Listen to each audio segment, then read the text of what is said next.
प्रमुख सचिव गृह श्री संजय प्रसाद जी, पुलिस महानिदेशक पीएचक्यू श्री आनंद स्वरूप जी, पुलिस महानिदेशक दूरसंचार श्री आशुतोष पांडे जी,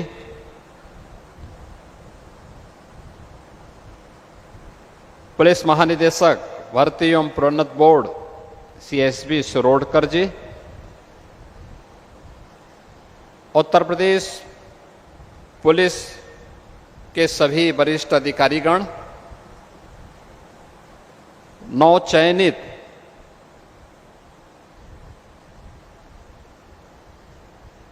टेलीकॉम पुलिस से जुड़े हुए सभी कार्मिकगण और उपस्थित बहनों और भाइयों, मैं सबसे पहले उत्तर प्रदेश भर्ती एवं प्रोन्नत बोर्ड के अध्यक्ष और उनकी पूरी टीम को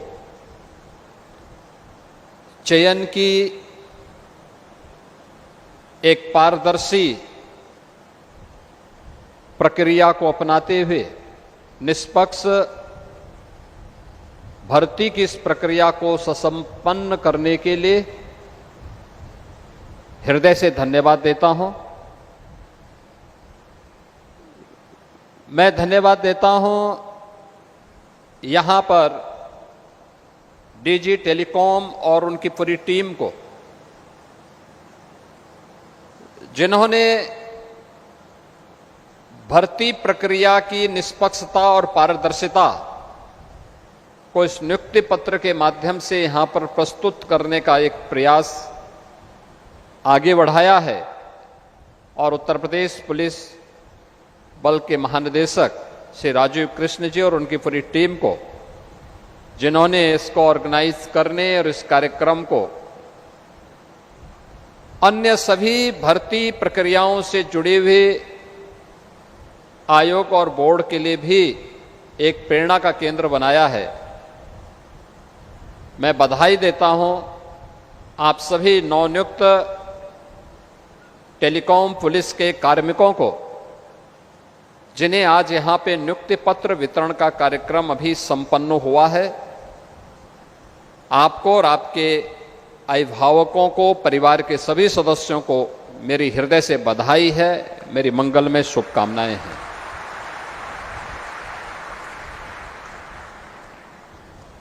मुझे बताते हुए प्रसन्नता है कि आज जो पुलिस की भर्ती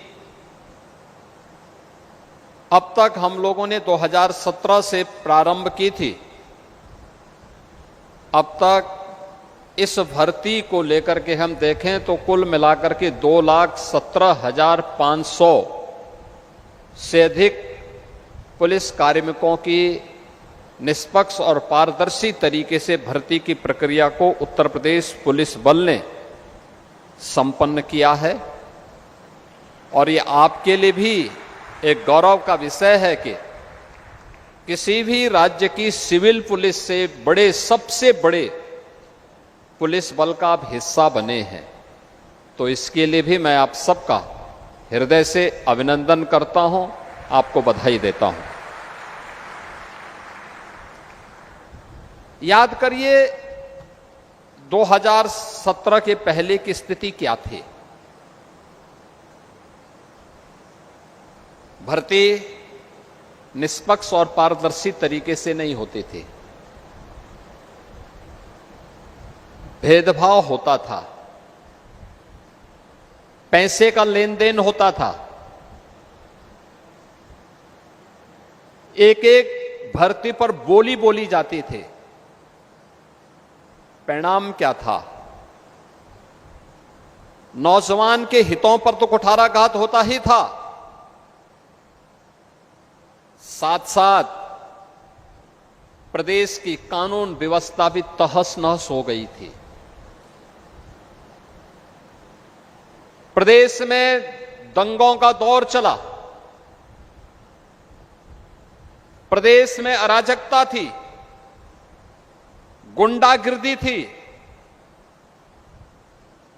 न बेटी सुरक्षित थी, न व्यापारी सुरक्षित था, कोई व्यक्ति घर के बाहर जाता था तो सायंकाल होते होते परिवार के लोग चिंतित होने लगते थे कि वह कब घर सुरक्षित पहुंचेगा। प्रदेश में निवेश नहीं होता था तो विकास पूरी तरह अवरुद्ध हो गया था। नौजवान प्लान कर रहा था। प्रदेश के अंदर अराजकता, दंगों के उस दौर में लगातार आतंकी घटनाओं ने भी अंजाम देना प्रारंभ किया। अनेक घटनाएं प्रारंभ हुई। अयोध्या में से राम जन्मभूमि पर आतंकी हमला हो, काशी में संकट मोचन मंदिर, काशी की कचहरी, अयोध्या की कचहरी हो या लखनऊ की कचहरी, विस्फोट लगातार होते थे।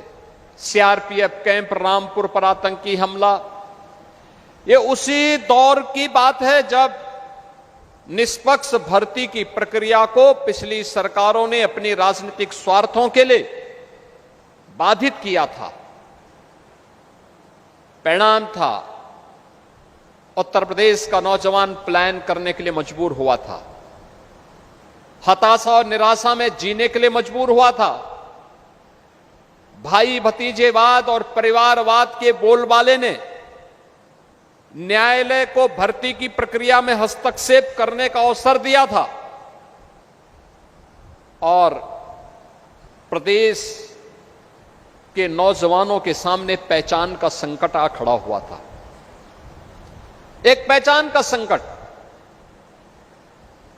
पूरा बदनामी एक परिवार और एक पार्टी करती थी, गलत काम एक परिवार और एक पार्टी करती थी।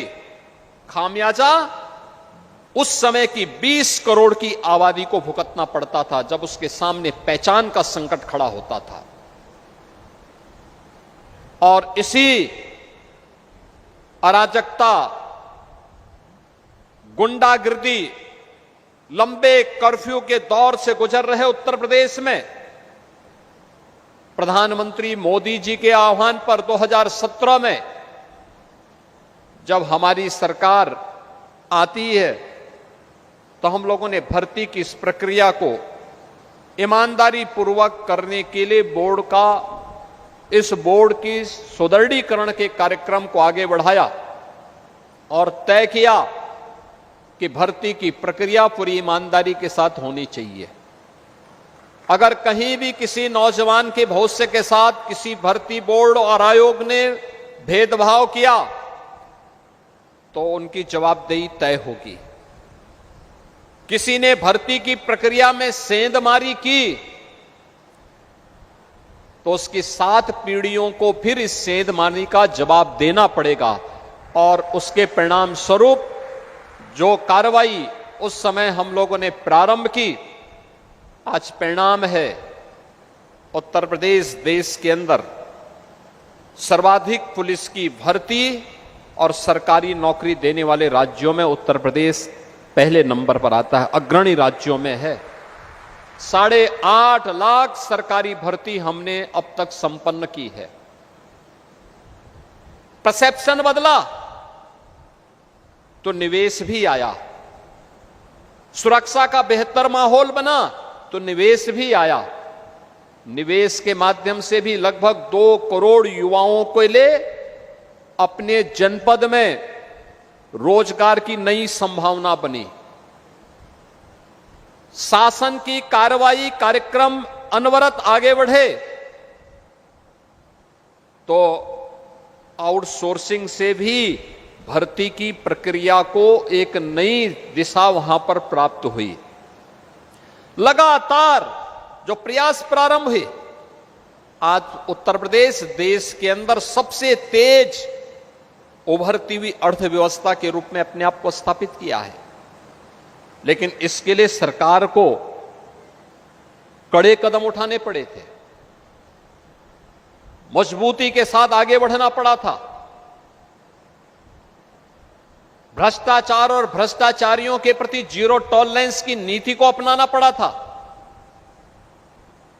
भर्ती की प्रक्रिया से लेकर के ट्रेनिंग की प्रक्रिया को तेजी के साथ आगे बढ़ाने के कार्यक्रम को आगे बढ़ाया था। और आज मैं कह सकता हूं कि अकेले उत्तर प्रदेश पुलिस बल देश के अंदर एकमात्र पुलिस बल हो सकता है, सिविल पुलिस का ऐसा बल हो सकता है जिसने 2,17,500 से अधिक कार्मिकों की भर्ती की प्रक्रिया को निष्पक्ष संपन्न कराने में सफलता प्राप्त की है। यानी पिछले 8 वर्ष के अंदर जितनी हमने भर्ती की है, बहुत सारे राज्यों में तो उसका 1/4 भी पूरा पुलिस बल नहीं है, जितना हमने मात्र 8 वर्ष में ही संपन्न कर दिया है। और अभी तो उत्तर प्रदेश पुलिस बल में 30,000 और पुलिस भर्ती की प्रक्रिया के कार्यक्रम को आगे बढ़ाने के लिए युद्ध स्तर पर कार्रवाई आगे बढ़ी प्रारंभ हुई है। यानी बिना रुके, बिना डिगे, बिना थके, बिना झुके निष्पक्ष और पारदर्शी भर्ती की प्रक्रिया होगी। हमने ट्रेनिंग की क्षमता को बढ़ाया है। मुझे याद है जब हम लोगों ने पहली भर्ती की थी 2017-18 में, भर्ती की प्रक्रिया के लिए उस समय हमारे पास ट्रेनिंग की क्षमता नहीं थी। ट्रेनिंग के लिए हम लोगों ने उस समय आर्मी, पैरामिलिट्री, अन्य राज्यों के ट्रेनिंग केंद्र लिए थे। आज मैं कह सकता हूं कि हम लोगों ने अभी हाल ही में 60,244 उत्तर प्रदेश पुलिस आरक्षी भर्ती की प्रक्रिया को संपन्न किया है। और ये 60,244 जिस राज्य में 3,000 की 17 में मात्र 3,000 की ट्रेनिंग होती थी, आज उस राज्य में 60,244 पुलिस कार्मिकों की ट्रेनिंग एक साथ उत्तर प्रदेश के पुलिस बल के अंदर ही ट्रेनिंग की क्षमता को वृद्धि करके नए ट्रेनिंग इंस्टीट्यूट बना करके हम लोगों ने वहां पर ही उत्तर प्रदेश के अंदर ही ये ट्रेनिंग हो रही है। और उत्तर प्रदेश पुलिस स्वयं ये ट्रेनिंग करवा रहा है, किसी के सेंटर को हायर करके नहीं। एक कैपेसिटी बिल्डिंग की गई, ट्रेनिंग की क्षमता को बढ़ाया गया, तो पुलिस की अवस्थापना सुविधाओं को ही बढ़ाया गया। आज आप जाते होंगे, किसी जिले में आप जाएंगे और ज्यादातर जिले, वो ठीक है कोई मेट्रोपॉलिटन सिटी लखनऊ, कानपुर, गाजियाबाद, नोएडा, आगरा, वाराणसी, गोरखपुर जैसे सिटी को छोड़ दें तो शेष अन्य शहरों की स्थिति क्या है? जो सबसे ऊंची जो भी भवन होगा, सबसे ऊंचा भवन होगा, वह उत्तर प्रदेश पुलिस का बैरक होगा, उत्तर प्रदेश पुलिस कार्मिकों की सुविधा का बैरक होगा, जहां पर उनके लिए आवासीय सुविधा उपलब्ध करवाई गई है। हम लोग जब आए थे 10 जनपद ऐसे थे जिनका गठन हुए 20, 25, 30 साल हो गए थे, लेकिन वहां पुलिस लाइन नहीं थी। हम लोगों ने पुलिस लाइन गठित की, पुलिस लाइन दी, पुलिस मुख्यालय बनाने की प्रक्रिया को आगे बढ़ाया, पुलिस में व्यापक रिफॉर्म किए, 7 नए पुलिस कमिश्नरेट बनाए। पुलिस कमिश्नरेट गठन होने की प्रक्रिया की मांग उत्तर प्रदेश में, पुलिस कमिश्नरी सिस्टम की मांग 1971-72 से चल रही थी, कोई हिम्मत नहीं कर पा रहा था।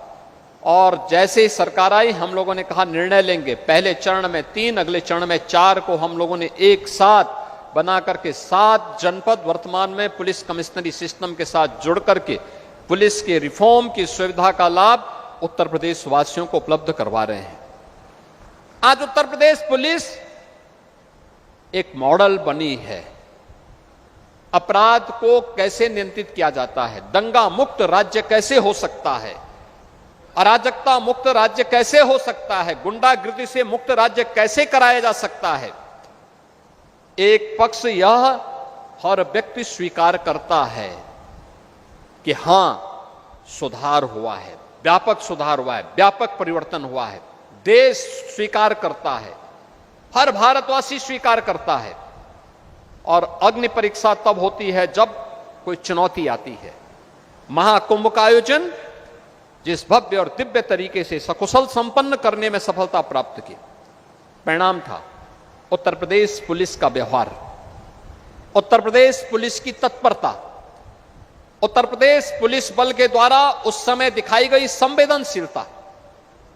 अगर यह आयोजन महाकुंभ के अवसर पर इस प्रकार की संवेदनशीलता, उस प्रकार की तत्परता, उस प्रकार का एक व्यावहारिक दायित्व हम सबको निर्वहन करने के लिए हम लोग स्वतःस्फूर्त भाव के साथ उसके साथ जुड़ते हैं, तो दैनिक जीवन में अपने जनपदीय स्तर पर अपने उत्तरदायित्वों का निर्वहन करने में फिर कहां पे चूक होती है कि कभी कभी किसी कॉमन मैन को उंगली उठानी पड़ती है हमारे व्यवहार पर। याद रखना, आज हम उस दौर में आ चुके हैं जब यह देश अब गुलाम नहीं है। अब यह देश एक स्वतंत्र देश है। आजादी के अमृत काल में एक विकसित भारत की परिकल्पना के साथ दुनिया की तीसरी बड़ी अर्थव्यवस्था बनने की ओर अग्रसर होने वाला भारत है। हर नागरिक को स्वतंत्रता का इस एहसास को कराना होगा और उसके लिए पुलिस बल को उतना ही संवेदनशील आम नागरिक के प्रति होना होगा। तो अपराध और अपराधियों को संरक्षण देने वाले तत्वों के प्रति उतना ही सख्त भी होना होगा। दूसरा, महिलाओं की भागीदारी हो। आधी आबादी को वंचित करके हम विकास के किसी अच्छे मॉडल को प्रस्तुत नहीं कर सकते। मुझे प्रसन्नता है कि जो हम लोगों ने पहली बार तय किया था कि उत्तर प्रदेश पुलिस बल में कम से कम 20% बालिकाएं आए, और जब मैं देख रहा था कि 1494 टेलीकॉम पुलिस की भर्ती में 20% के इस लक्ष्य को प्राप्त किया है, लगभग 300 बालिकाओं का चयन भी इसमें संपन्न हुआ है और वे सफलतापूर्वक अपने कार्यक्रमों को आगे बढ़ा देंगे। यानी ये जो 20% का जो रेशियो है, अभी तो इसको हमने मेंटेन किया है, लेकिन आने वाले समय में मुझे लगता है कि हमें इस संख्या थोड़ा बढ़ानी और पड़ सकती है, जिससे इसको हम और आगे बढ़ाएंगे। दूसरा, देश की सुरक्षा के लिए जो समर्पित भाव के साथ कार्य कर रहे हैं, आपने देखा होगा हमारी सरकार ने तय किया अग्निवीर जो देश की सीमाओं की सुरक्षा कर रहे हैं, उन अग्निवीरों को अगले वर्ष से वे कुछ सेवा का हिस्सा रहेंगे, कुछ लोग वापस आएंगे। उत्तर प्रदेश पुलिस ने पहले से तय कर रखा है 20% उन्हें हॉरिजॉन्टल रिजर्वेशन की व्यवस्था हम उत्तर प्रदेश पुलिस बल में देने जा रहे हैं। ये 20% रिजर्वेशन इसलिए क्योंकि ट्रेन्ड मैन पावर हमें प्राप्त होगा और हर एक क्षेत्र में जो जिस क्षेत्र में जाना चाहेगा हम उसको लेंगे, क्योंकि ये युवा ऊर्जा है, जिस युवा ऊर्जा के बल पर ही हम एक विकसित भारत की परिकल्पना को और एक समर्थ उत्तर प्रदेश के संकल्प को आगे बढ़ा सकते हैं। और यही प्रधानमंत्री जी का विजन है, यही विजन है हमारा। उत्तर प्रदेश पुलिस बल को लगातार इस दिशा में प्रयास करना है, लगातार प्रयास करना है। पुलिस की चुनौती कभी कम नहीं होती। याद रखना, आज हम कुछ कर रहे हैं तो कल हमारी प्रतिस्पर्धा हमारी ही कार्यों से होनी है। हमने बीते 8 वर्ष में जो कुछ किया है उसको प्रदेश ने, देश ने, दुनिया ने उसको स्वीकारा है, उसको एप्रिशिएट किया है। अब आने वाले समय के लिए हमें इससे भी बेहतर दिशा में आगे बढ़ना है, क्योंकि हर 10 साल के बाद पीढ़ी भी बदल जाती है। उस पीढ़ी का परिवर्तन जब होता है तो उस बदली हुई पीढ़ी के सामने वह नया प्रवेश दिखना चाहिए जिसका वो इंतजार कर रहा है। इसके लिए अपने आप को तैयार करना। याद रखना, टेलीकॉम पुलिस ने कुंभ के दौरान एक बेहतर प्रदर्शन किया था, अच्छा काम किया था। और याद करना, ये किसी भी फोर्स का टेक्नोलॉजी उसका एक पार्ट होता है। इसके बगैर हम कोई कल्पना कर ही नहीं सकते। आज के दिन पर जीवन अधूरा होता है।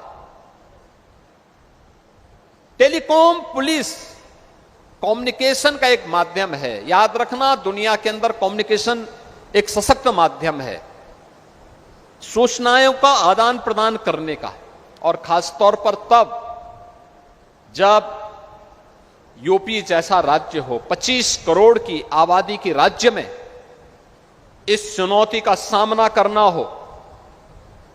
उन स्थितियों में आपके सामने टेलीकॉम पुलिस की चुनौतियां किसी से कम नहीं हो सकती। मुझे पूरा विश्वास है कि अगले 6 महीने आपके ट्रेनिंग के होंगे। ट्रेनिंग के इस दौरान बेहतर ट्रेनिंग लेना, अपनी ट्रेनिंग के अंदर टेलीकॉम पुलिस से जुड़ी हुई उन चुनौतियों को समझना, कैसे आप पुलिस के सामान्य कम्युनिकेशन को बेहतर से बेहतर देकर के ससमय उन्हें सूचनाएं उपलब्ध करवाने का काम कर रहे हैं। इस दिशा में आपका प्रयास जितना तत्परता के साथ और जितनी ईमानदारी और सक्रियता के साथ हो पाएगा, उतना ही बेहतर प्रदर्शन उत्तर प्रदेश पुलिस का देखने को मिलेगा। समय के अनुरूप हमें अपने आप को आगे बढ़ाना पड़ेगा। जो यहां पे डीजीपी साहब ने कहा है कि अब तक हम 63 जनपद हमारे ऐसे हैं जहां पे हमने पुलिस के दूरसंचार पुलिस के डिजिटाइजेशन की कार्रवाई को अब तक संपन्न किया है, और मेरा यह मानना है कि हम बहुत शीघ्र 75 के 75 जनपदों में इस कार्यक्रम को सफलतापूर्वक आगे बढ़ा करके उत्तर प्रदेश पुलिस को अब उसके आधुनिकीकरण के दिशा में आगे के जो प्रयास होने हैं, उस प्रयास की कड़ी को और तत्परता के साथ आगे बढ़ाने में हम सफल होंगे। आज के इस अवसर पर मैं एक बार फिर से जिन कार्मिकों को यहां पर आज एक नियुक्ति पत्र प्राप्त हो रहा है, उन्हें इस बात को ध्यान रखना होगा, वे पूरी दृढ़ता के साथ इस बात को स्वीकार करेंगे कि उनका एप्लीकेशन लेने से लेकर के और आज नियुक्ति पत्र प्राप्त होने तक किसी भी स्तर पर उन्हें सिफारिश कराने या किसी भी प्रकार के लेन देन की आवश्यकता नहीं पड़ी। अगर सरकार ने प्रतिबद्धता पूर्वक आपको एक निष्पक्ष और पारदर्शी भर्ती प्रक्रिया के साथ जोड़ करके आपके सुनहरे भविष्य के सपने को साकार करके आपके अभिभावक को भी और आपको भी एक नए भविष्य की ओर अग्रसर किया है, तो सरकार की भी यही मंशा है कि आप भी इसी प्रकार की तत्परता के साथ, संवेदनशीलता के साथ अपने व्यवहारिक कर्तव्यों का निर्वहन करते हुए उत्तर प्रदेश को एक समर्थ प्रदेश बनाने में, विकसित भारत की परिकल्पना को साकार करने में उत्तर प्रदेश पुलिस बल का हिस्सा बनकर के अपनी कर्तव्यों का ईमानदारी पूर्वक निर्वहन करने में सफल होंगे। आज के इस अवसर पर एक बार फिर से मैं आप सबको, आपके अभिभावकों को इस चयन के लिए हृदय से बधाई देता हूं। उत्तर प्रदेश पुलिस भर्ती और प्रोन्नत बोर्ड के सभी अधिकारियों को हृदय से धन्यवाद देता हूं और विश्वास करता हूं कि ट्रेनिंग के दौरान आपका आचरण एक अनुशासित, कर्तव्यनिष्ठ और व्यवहारिक रूप से दक्ष पुलिस कार्मिक के रूप में देखते हुए बने। यह हम सब ट्रेनिंग के दौरान भी और ट्रेनिंग के उपरांत भी करके दिखाएंगे। आप सबके प्रति मेरी मंगल में शुभकामनाएं। धन्यवाद। जय हिंद। बहुत बहुत धन्यवाद। प्लीज।